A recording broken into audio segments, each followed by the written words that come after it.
Oke, terus.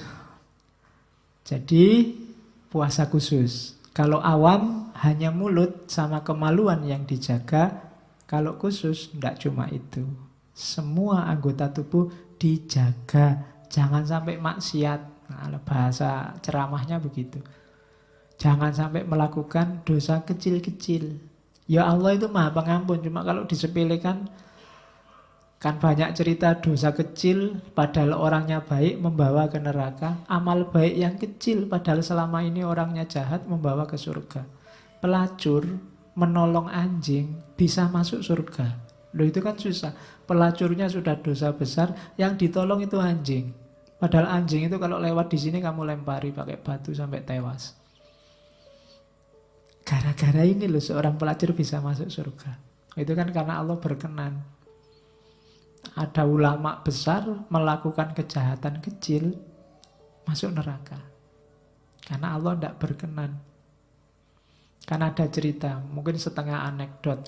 Ada kiai yang pulang kondangan karena jamuannya tongseng kambing.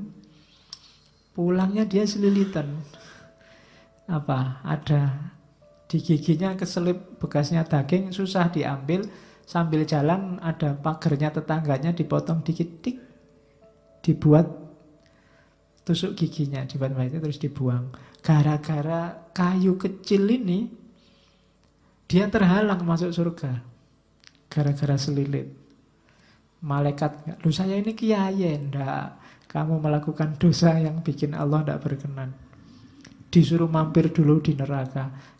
Hanya gara-gara selilit kecil. Hanya gara-gara tusuk gigi kecil. Maka hati-hati. Latihannya antara lain puasa. Kadang-kadang kita kan menyepelekan amal-amal jelek karena kita anggap kecil. Alah pak, kita kan friend pak, enggak apa-apa. Sekali-sekali dikerjain enak. Kita sering gitu sama teman. Nah ini saatnya kita puasa. Puasa yang khusus. Terus, ini puncaknya. Khawasul khawas, khususul khusus. Super. Katanya Ghazali, yang bisa masuk ke level ini, itu yang jelas Anbiya. Siddiqin. Orang-orang siddiq. Auliyanya Allah. Orang-orang ini ndak cuma fisiknya, ndak cuma mulut dan kemaluan, ndak cuma semua anggota badan, tapi juga hati dan batinnya. Kalau tadi menjaga mata dari melakukan maksiat. Kalau khawasul khawas, niat melihat yang maksiat saja ndak. Niat saja untuk mendengarkan yang jelek-jelek enggak. Kalau dia merasa berniat yang jelek-jelek tadi, dia merasa puasanya batal. Itu khawasul khawas. Kalau orang khusus tadi kan pokoknya jangan sampai jalan-jalan di mall niat yang enggak pantas. Begitu ada keinginan orang yang ini ditahan, wong ini sedang puasa. Ini orang khusus. Tapi orang khawasul khawas ingin saja ndak. Kalau ada keinginan itu muncul, dia merasa puasanya rusak. Ini khawasul khawas. Jadi levelnya dia sudah sangat terjaga. Pikiran-pikiran yang sifatnya duniawi, ambisi-ambisi, hasrat, hawa, nafsu, sudah sepenuhnya bisa dikontrol. Sehingga kalau dia ndak ingin muncul, ya ndak muncul. Bahkan hanya rasa ingin saja. Itu orang-orang khawasul khawas. Para nabi, para siddiq, para aulia. Yang diingat cuma satu, yang diinginkan cuma satu, yaitu Allah. Jadi satu-satunya yang dimaksud, yang ditarget, yang dituju hanya Allah. Ini orang-orang khawasul khawas. Kesibukannya satu-satunya hanya Allah. Ini khawasul khawas. Yang duniawi tidak muncul sedikit pun ke permukaan.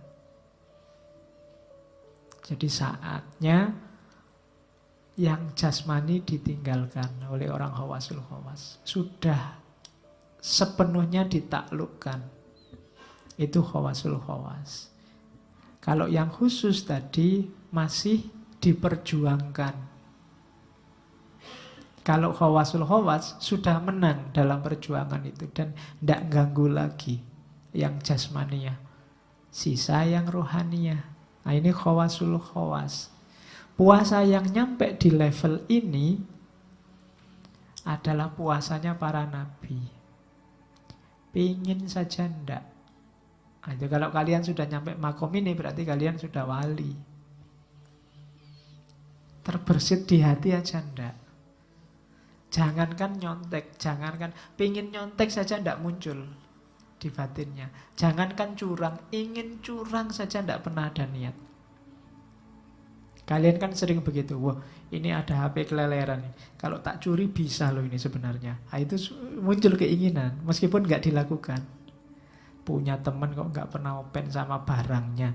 Ini ditinggal, ini kalau tak ambil, dia nggak akan tahu ini. Itu kan muncul pikiran jahat, pikiran jelek. Kalau orang khawasul khawas ini, pikiran jelek semacam itu aja nggak muncul. Kalian lihat ada cewek lewat atau cowok lewat, kan kadang pikiranmu jelek meskipun hanya di pikiran. Itu kayak gitu seandainya, kan seandainya. Orang khawasul khawas seandainya nggak muncul. Kalian kan masih membayangkan. Karena pikiran itu kan dahsyat. Yo, mungkin mata bisa merem, tapi pikiran nggak bisa. Mata bisa ditutupi, pikiran nggak bisa. Kalian lihat orang bercadar aja kadang-kadang kan sudah ditutup, tinggal matanya aja kan kalian masih bisa. Itu kalau dibuka kira-kira kayak gimana ya? Itu kan pikiranmu yang mau, matamu sudah nggak bisa menjangkau, wong sudah dicadari. Tapi pikiranmu yang ingin membuka. Apalagi yang nggak pakai baju. Oh enggak ya, kalau nggak pakai baju nggak kamu pikir wong sudah dibuka. Oke, jadi khawasul khawas. Gagasan, pikiran jelek, pikiran jahat, hasrat duniawi ndak muncul. Muncul ada ndak? Kalau tadi yang di khusus muncul tapi ditahan. Kalau yang di awam ndak ditahan kecuali yang mulut sama kemaluan. Nah, itu bedanya awam, khusus sama khususul khusus. Ya kalau bisa paling ndak kita khusus lah. Syukur-syukur bisa khususul khusus. Untuk bisa khususul khusus, kita harus sukses di level khusus, di level khawas. Jadi ini hierarki yang harus kita lewati, step-stepnya. Setelah sukses di awam, kita naik kelas jadi khusus. Mungkin perjuangan kita hari ini itu. Kalau sudah sukses, terus-terusan di khusus, kita akan naik kelas lagi. Kalau kita taklukkan terus niat jelek, keinginan maksiat, lama-lama kalau bahasanya Pierre Bourdieu jadi habit. Kalau sudah jadi habit, muncul saja enggak. Dia masuk ke bawah sadar dan dia kontrol kehidupan sadar kita bahwa yang kayak gitu jelek, maka muncul di kepala saja enggak. Nah, itu khawasul khawas. Jadi biasakan diri kita dengan yang baik-baik, biasakan berjuang menaklukkan yang jelek, nanti diri kita akan terbiasa. Jangan mudah memaafkan dirimu yang melakukan kesalahan. Biar dirimu tetap peka terhadap kesalahan. Manusia itu kan punya tabiat itu, pembiasaan itu kadang membahayakan. Nggak jasmani, nggak rohani.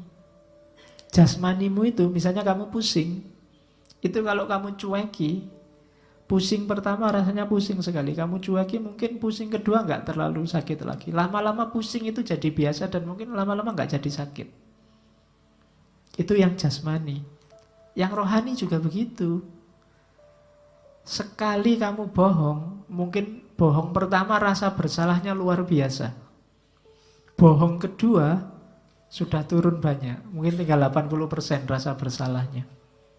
Masih tetap punya rasa bersalah. Bohong ketiga tinggal 50%, bohong keempat tinggal 20%. Lama-lama bohong itu menurutmu biasa. Tidak ada rasa bersalah sama sekali. Bahkan mungkin ada satu titik ketika kamu tidak bohong, kamu heran sendiri. Mungkin pas kamu bohong, aneh ya, aku kok bisa jujur ya, mungkin bisa begitu. Nah, itu jiwamu itu begitu. Kamu kan sering lihat orang, wah tidak mungkin saya nyampe ke makom itu. Sebenarnya kamu mampu. Cuma kamu nggak membiasakan dirimu, sehingga kamu underestimate. Bisa. Orang zaman dulu itu ada yang puasa aja sampai 40 hari, dan nggak cuma 40 hari, 40 malam. Dan bisa. Kalau kamu tak tanya, kuat nggak puasa 40 hari, 40 malam? Mesti kamu jawabnya cepet. Yo mati pak, kan mesti gitu. Loh, orang dulu itu banyak yang gitu, puasanya 40 hari, 40 malam. Dan sukses. Dulu Arya Kamandanu itu dapat ilmu begitu. Sandiwara Radio. Oke. Nggak, coba dilihat ilmu-ilmu kejawen itu. Nenek moyang kita itu. Bisa ada puasa 40 hari, 40 malam. Kalau Nabi Dawud kan sehari puasa, sehari enggak. Jadi, khawasul khawas. Caranya, pembiasaan batinmu. Kalau melatih fisik itu relatif lebih mudah. Tapi melatih batin itu prosesnya harus agak panjang. Karena membiasakan. Terus, itu kalimatnya Ghazali. Jadi orang-orang khusus itu, kalau muncul hasrat duniawi, dia merasa berdosa dan puasanya batal. Itu orang khawas. Bahkan kalimatnya Ghazali, barang siapa tergerak pikirannya dengan memikirkan bahan buka puasanya pada siang hari, niscaya dituliskan satu kesalahan padanya.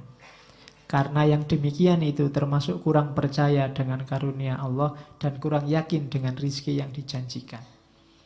Jadi orang khawasul khawas itu mikir kok, kira-kira nanti maghrib aku buka apa ya? Itu dianggap batal sudah. Apalagi kamu, kira-kira saya buka apa ya Pak? Bisa buka enggak ya nanti ya? Nah itu dianggap batal. Kamu enggak percaya sama Allah. Dianggap meragukan, emangnya Allah enggak bisa? Emangnya Allah nggak mampu ngasih kamu buka puasa? Itu orang khususul khusus. Jadi hidupnya 100% hanya tentang Allah, oleh Allah, dan untuk Allah. Itu kelompok khawasul khawas. Jadi dia nggak mikir nanti buka puasa hari ini di masjid mana, besok di masjid mana. Jalan aja waktu buka puasa, kok pasnya di Kolombo ya di Kolombo. Kok pasnya di Suwada ya di Suwada. Ya memang sengaja jalan ke sana. Oke ya. Jadi pokoknya enggak usah mikir nanti buka makan apa, minum apa waktu puasa. Melecehkan Allah. Apalagi bisa buka enggak, itu menistakan Allah. Kamu bisa dilaporkan ke pengadilannya malaikat. Ya, emangnya Allah enggak mampu begitu gitu loh. Jadi enggak usah mikir nanti minum apa. Sekarang boleh karena belum puasa. Mikir minum dulu. Kamu kan nggak dapat, saya masih dapat.